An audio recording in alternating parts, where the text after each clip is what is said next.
If you don't follow the happenings within La Liga on a particularly close basis, you could be forgiven for wondering what on earth is going on in the top flight of Spanish football this season. Despite victory at the weekend, Barcelona only just managed to find their way into the top half of the table, having won just 4 of their opening 9 league games under Ronald Koeman, equaling their worst start to a La Liga campaign in 25 years. Real Madrid have already beaten Barcelona this season, but their fortunes don't look much better. Los Blancos lost at home to Alaves at the weekend in their 3rd league defeat already this season, equaling the number of games that they lost during the entirety of last season. If Barcelona win their game in hand, they'd actually leapfrog their old foes in the table, although both are already some way behind the early pace setters. The fact that Valencia find themselves just 2 points above the relegation zone will come as little surprise to anyone who has followed Peter Lim's ownership of the club in recent years, and particularly his asset stripping over the last few months, although we'll still try to touch on that in this video. Despite their sizable wage budget and investment in recent years, Real Betis continue to languish in the bottom half, tied on points with Valencia, but with the joint worst goal difference in the division. Meanwhile, at the opposite end of Spanish football's wheel of fortune, Real Sociedad have enjoyed a sensational start to the campaign. Although they missed out on the chance to extend their lead at the top of the table following their draw with Villarreal at the weekend, the club from the Basque Country have every right to feel delighted about their start to the season, having taken a table-topping 24 points from their first 11 games, and they were unfortunate not to beat Real Madrid in the reigning champions' opening game of the season. So just what is going on right now in what is, by UEFA coefficient rankings at least, the strongest division in European football? Before I start, it's important to stress that we are only between 9 and 11 games into the season, depending on the club in question, although most teams' early season form is indicative of more long-term trends that we can draw conclusions from, even at this early stage.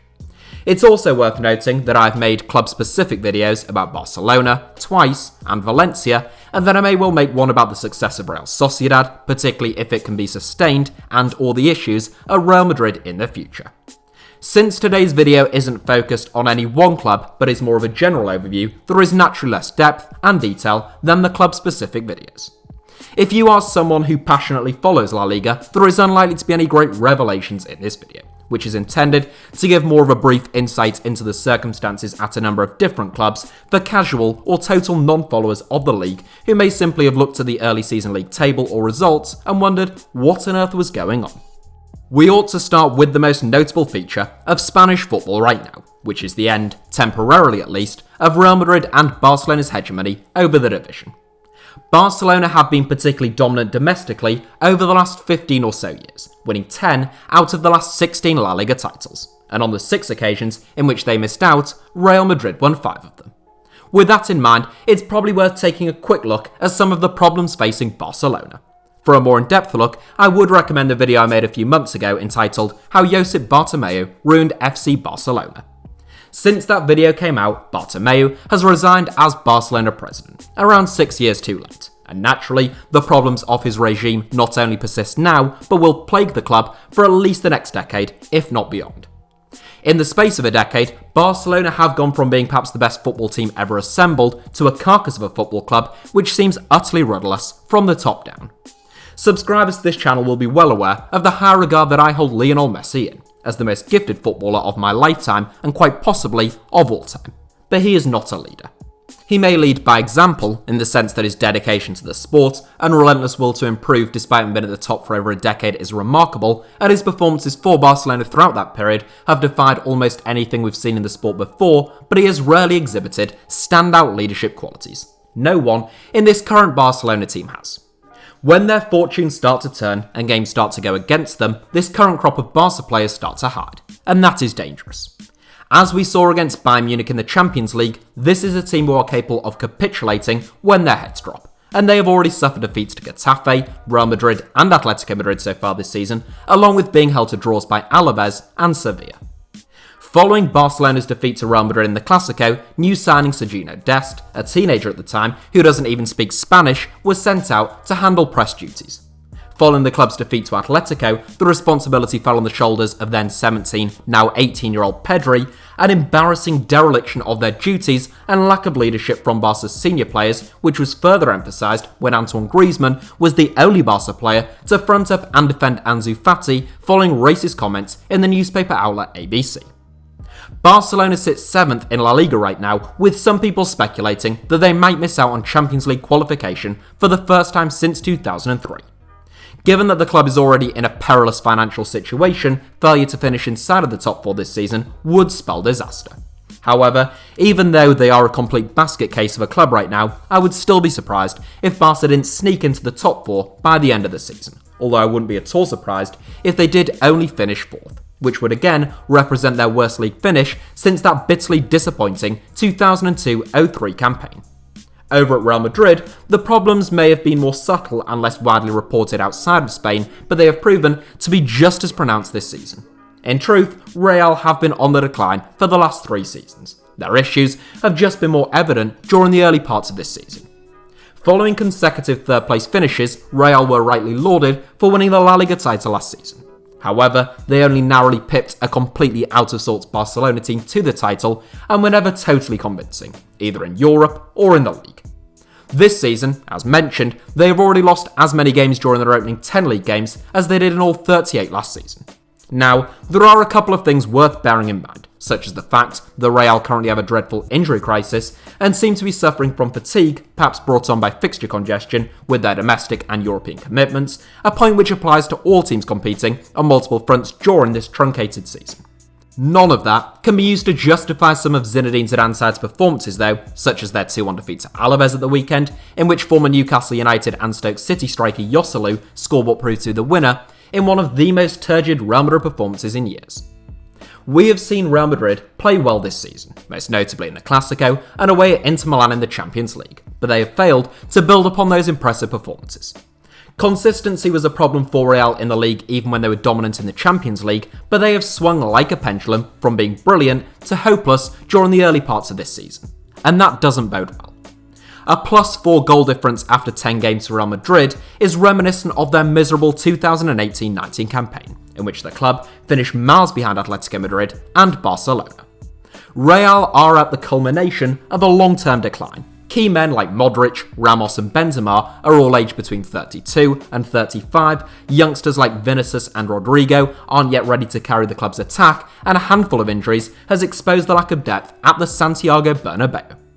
Whilst the problems extend far beyond individuals, it would be fair to say that Marcelo is no longer the fullback that he once was, and in a team that now spends less time on the front foot than it once did, his defensive frailties are becoming increasingly exposed.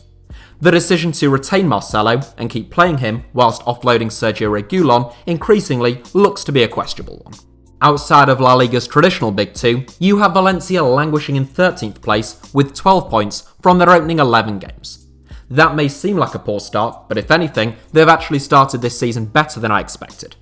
For those of you who haven't watched my short documentary about Valencia's struggles and Peter Lim's regime, the key thing to note is that Valencia either sold or released half of their starting 11 from last season, including basically their entire midfield in the form of Jeffrey Kondogbia, Francis Coquelin and Dani Parejo.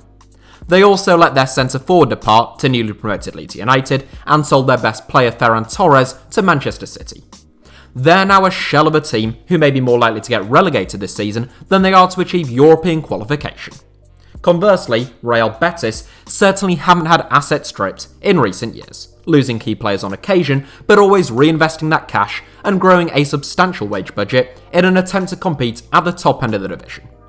Now managed by Manuel Pellegrini, Betis' problems are very straightforward. They can't defend.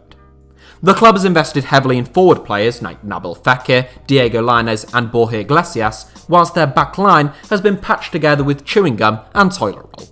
The end result is the worst defensive record in the division, 21 goals shipped in only 10 games, and that's why they're currently 14th in the La Liga table. So that's the bad out of the way. But what about the good?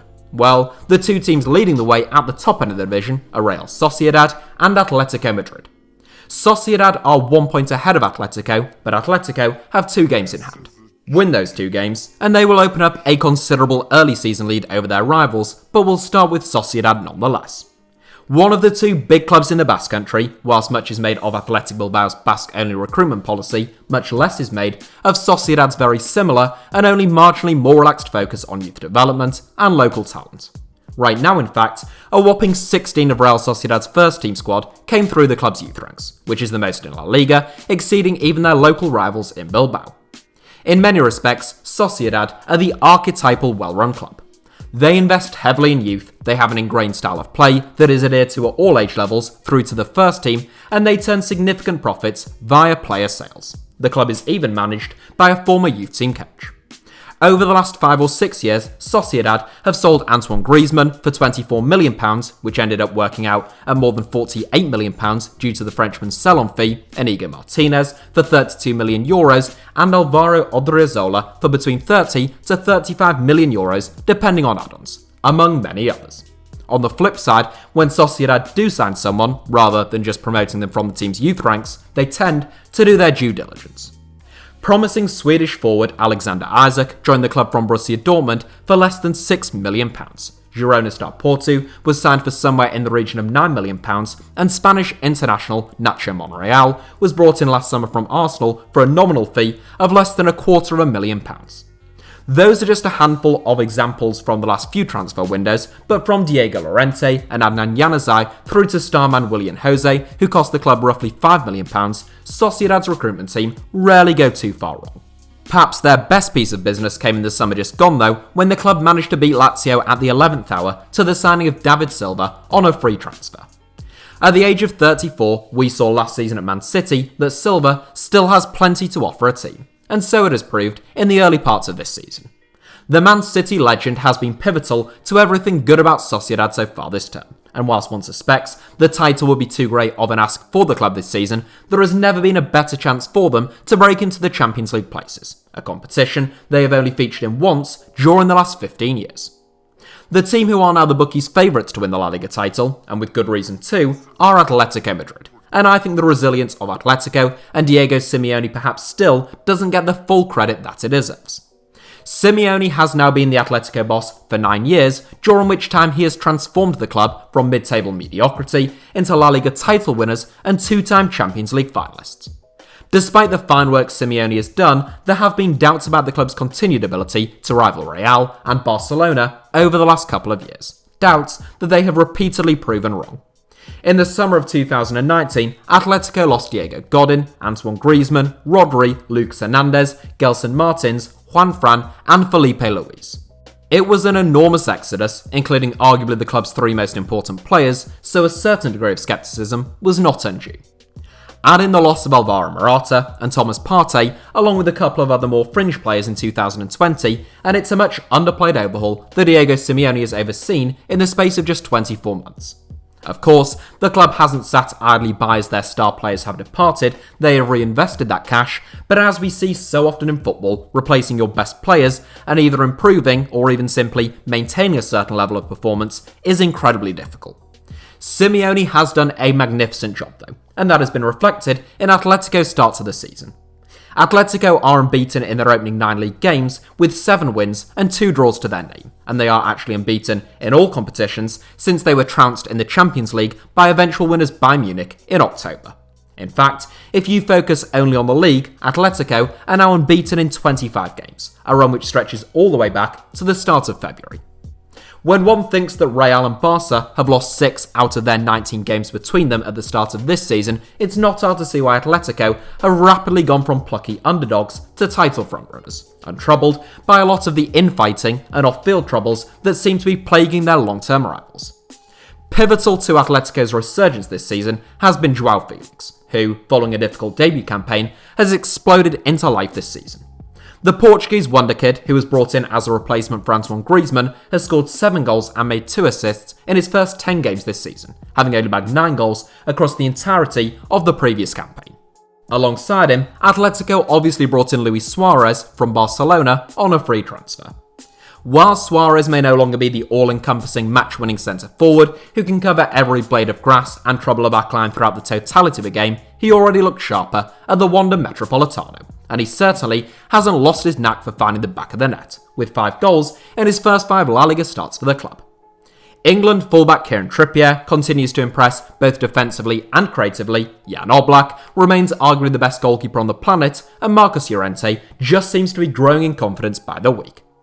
The end result is an Atletico Madrid team that looks perfectly poised to capitalise on the deep-rooted problems currently plaguing their 2 major title rivals, and if they aren't crowned as champions this season, they may never get a better opportunity. It's an unusual situation for Diego Simeone's men, the perennial outsiders looking to upset the odds, and it will be interesting to see how they live with that pressure shift. When they won the league title in 2013-14, they did so up against excellent Barcelona and Real Madrid teams who each lost only 5 games all season, with Lionel Messi and Cristiano Ronaldo firing on all cylinders with brilliant players surrounding them. Now they face competition from Real Madrid and Barcelona teams, who are on course to lose 10 plus games this season if they maintain their early season form, opening the door to Atletico and others to finish above them without even needing off-the-scale brilliant seasons for the first time in close to 2 decades. It's for that reason that Sevilla fans might have every right to feel frustrated by their start to the season, having already lost 3 games, following an extraordinary unbeaten run last season prior to their UEFA Super Cup defeat to Bayern Munich. Of course, with all of these teams, the disclaimer from the start of the video remains. It is very early days. I don't expect Real Madrid and Barcelona to be this bad for the entire season, and nor do I expect Atletico Madrid to go invincible throughout a full 38-game campaign. The fact remains, however, that following more than a decade of dominance over the Spanish, and indeed European game, Barcelona and Real Madrid are no longer the forces that they once were. I don't doubt that they will be back, bigger and better than ever, at some stage in the future. They're both much too big of institutions for that not to be the case, but it's unlikely to happen in the next few years. Consequently, both domestically and on the continental stage, there are teams who have never had a bigger opportunity to establish themselves and win silverware, and it will be fascinating to see how this season pans out in La Liga in particular.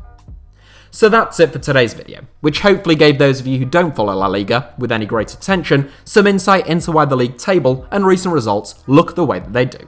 Of course, if you want more insight into the situations at Barcelona and Valencia, check out those videos. They should be on screen already, or any second now, for you to click on and watch. And as I said, maybe a Sociedad or Real Madrid video would be worth making in the future. Thank you all as ever for watching, hit the like button if you enjoyed today's video, let me know your thoughts down below in the comments, and make sure to subscribe and turn on notifications for HITC Sevens. Oh, and you can also follow me on Twitter or Instagram, where the username is just @HITC Sevens on both.